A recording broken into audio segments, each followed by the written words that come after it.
Shalom. All praises, glory, and honor to Yahweh Bahashemi Hashai Bahashemi Kadesh. Double honors unto the apostles and elders of GMS, who are the true leaders of Israel today, and salutations to all of the Akim who do this work in truth and sincerity, who risk their lives and their freedoms to do so, as well as the scattered Israelites who come looking like the heathen but are not, by way of their forefathers' seeds who are Israelite men.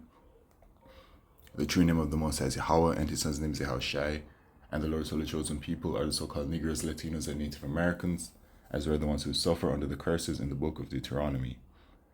My name is Zakalia, and I'm from the GMS Jamaica Kingston camp.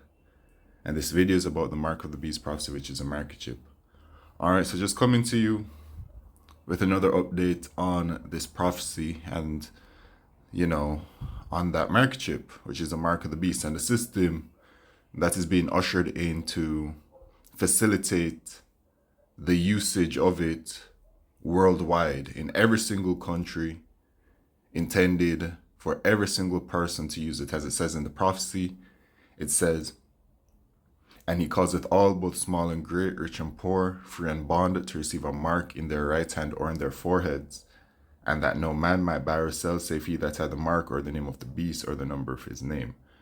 All right, so we're heading towards this time where, unless you have the market chip, you won't be able to function in society.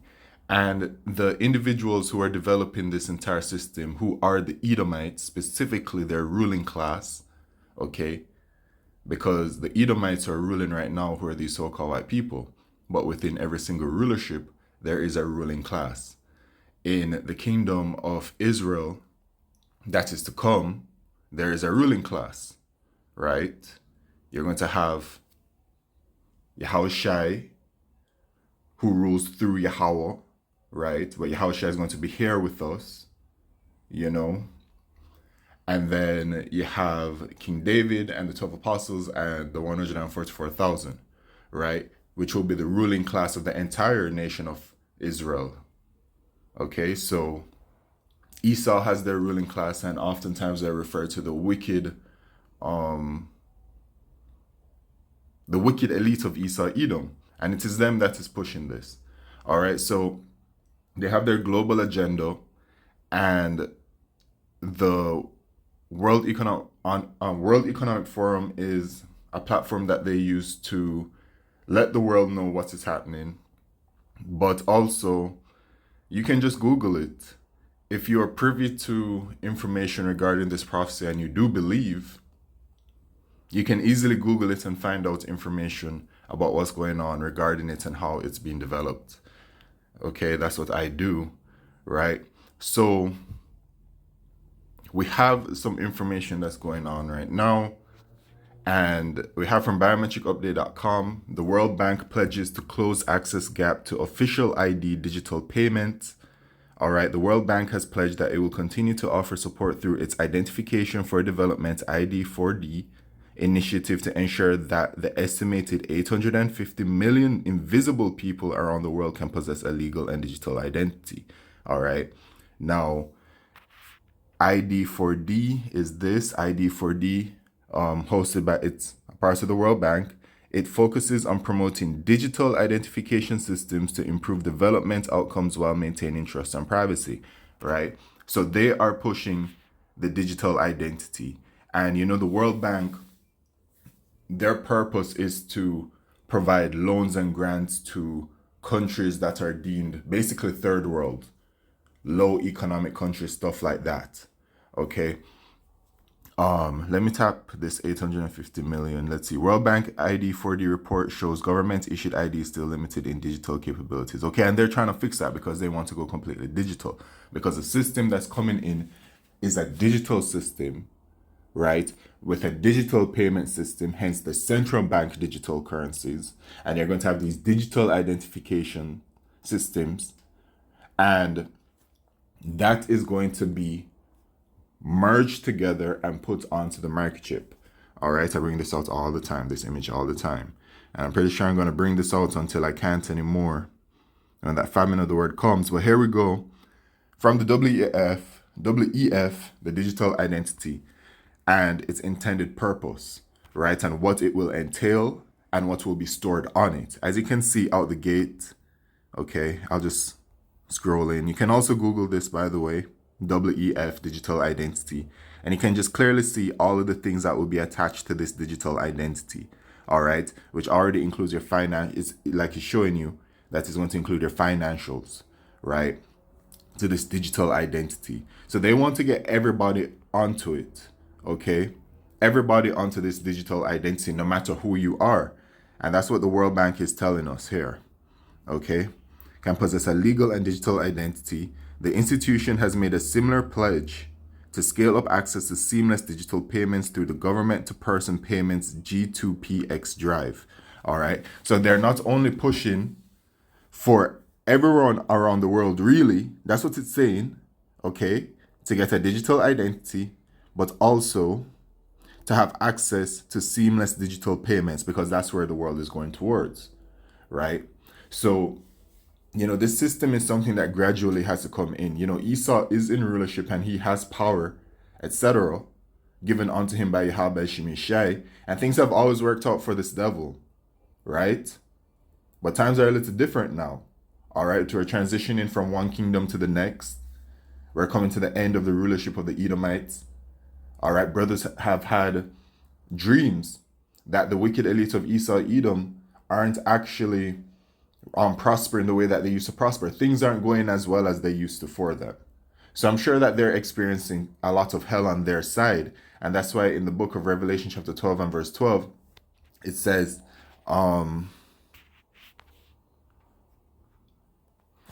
therefore rejoice, ye heavens, and ye that dwell in them. Woe to the inhabitants of the earth and of the sea, for the devil is come down unto you, having great wrath, because he knoweth that he hath but a short time. He knows his time is short.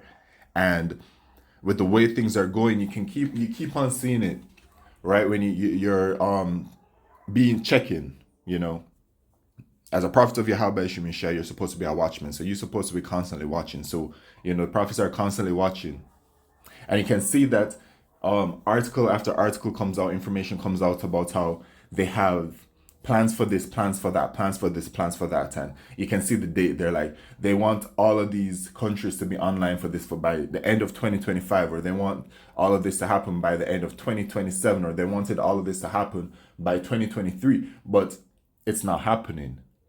The system is still being built and being developed, but it's not happening for the goals that they're setting for themselves, that they're putting out there, that they want to accomplish by a certain time. Right? So it looks like things aren't really going so well for them.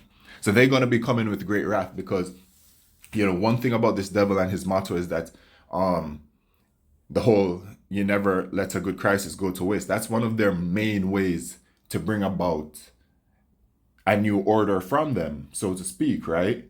So they're going to eventually bring some kind of chaos. When it happens, who knows? But when you look at the prophecies and you look at what's going on in the world, you can see all of the prophecies developing, moving towards that final climax of each prophecy. We can see Jacob's trouble coming. Can see the pestilences and the famines and everything that the Lord says is coming regarding that, the judgments that are coming. Okay, we can see the development of World War III, and then especially the development of this microchip, which is the mark of the beast. All right, and so this is a worldwide thing. The World Bank is a worldwide thing, and of course the World Bank is led by the same Edomites. Of course, it says in Job chapter 9 verse 24, the earth is given into the hands of the wicked. All right, so they have that power. Okay, so that's what's going on. Just to show you, it is once again a worldwide initiative that is being pushed.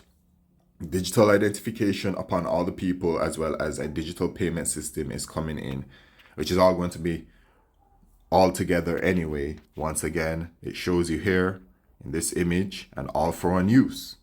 And that's how the microchip itself works, and all for one use. Everything is stored onto it, and then boom. All right, and that's what they're selling to the people right now, this very ease of access. And I'm going to show you in this article right here. Okay, so here we have from biometrics, replacement of physical IDs hit another gear. Biometrics replacement of physical IDs hit another gear. Biometrics are now part of the entire travel process. The good intelligence forecasts dramatic growth in the digital identities utilizing the technology to replace travel documents. Right, and I recently traveled to to North America, to both America and Canada. Okay, and truthfully, the entire system is already digital, at least from what I experienced. And everybody who's done it, they've experienced it as well. It's completely digital, especially compared to a decade ago. It's really completely digital. And the system is way more seamless than it was before because of this digitalization of it, really. Right? The only thing physical that I carry with me is my passport, right? And then, of course, they do issue you the ticket still, a physical ticket, but you don't need that. The ticket is already on your phone, right? You can actually really just get by with your passport and your phone because you have all the information stored on your phone regarding your travel plans. They just scan it and they scan it and they get the information.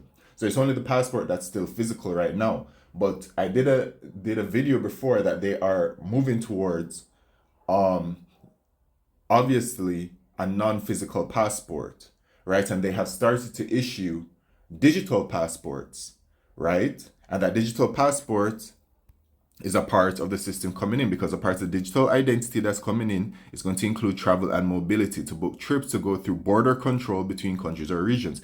Digital passport. So of course they're going to push that and it's coming. All right. Not I'm pretty sure it's probably already here in some ways. Like if you lose your passport, you can have a digital passport. Which is what I believe I brought out, but where is it at? Alan Good, CEO and Chief Analyst of Good Intelligence, introduces his concept of biometric-enabled seamless travel (BES) as a model for cross-sector biometrics adoption. Okay, so let's look at this article. Travel far ahead on realizing benefits of biometrics and digital ID. Now, by the way, my passport, right? At the back of the passport, I already have a biometric identification. It's a very long number, and I'd show it, but I think that's something that personal. Really don't show it like that to the public like that. But if you have a passport, you can check your passport. It will show a biometric ID. Okay? If yours doesn't have it, I don't know, but I'm telling you the truth. Mine literally has it in the back of the passport, like a sticker on it, my biometric ID. So I've already been identified and I'm already on the system. And my assumption is that that's already the biometric ID that is intended for the microchip. All right, that's how I see it. That's just my guess. Okay, don't hold me to it if it's not really, but that's how I see it. It's literally biometric ID, and it's tied to my biometrics already, which is tied to my travel documents and all of my other information that they have on me on their system. Okay. So here we go. Imagine an industry where you can book tickets, store them securely, then walk from the entrance to your destination seamlessly and securely without having to show tickets and identity documents, because that's what we have to do when we go to the airport. So here it is, Esau is selling it. He's selling it. Okay, he's selling it to the people and he's saying, yo, this is a better way to live. You get onto these systems, these digital identification systems and everything, and your life is going to be more seamless. And it is true.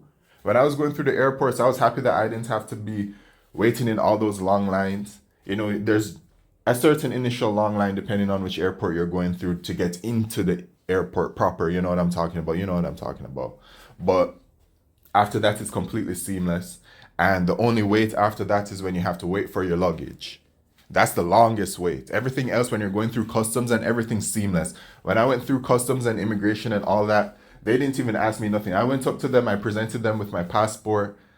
They said, what are you here for? I said, I'm there for X reason. And they were like, okay, that's what's up. And I went through. It wasn't like a time where they used to question you and all that kind of stuff, because they already have all of the information they need about you. And it's already brought up, and you're already on like some kind of list to see if you can get through or not. So it's very seamless, and this is how they're selling it to the people. And they're going to sell people the microchip just like this. Okay? Then, when you arrive at your destination, collect a hire car, and then walk into your hotel room without lengthy queues and having to present driver's licenses or passports, right? Because Tom Cruise Minority Report. Esau wants it to get to the point where when people are just walking through about their day, you're going about your day, mate. Let's say you're going to travel. You go in your travel, you're going through the airport, you don't need no identification, you don't need nothing, because the system that is already put in place is just able to track you and see who you are. And you've already listed your intended travel and your purposes and everything. So the system automatically just knows. It checks your biometrics, it checks your facial scan, iris scan. When you're going through, maybe they'll check like an extra fingerprint scan or however it is will go.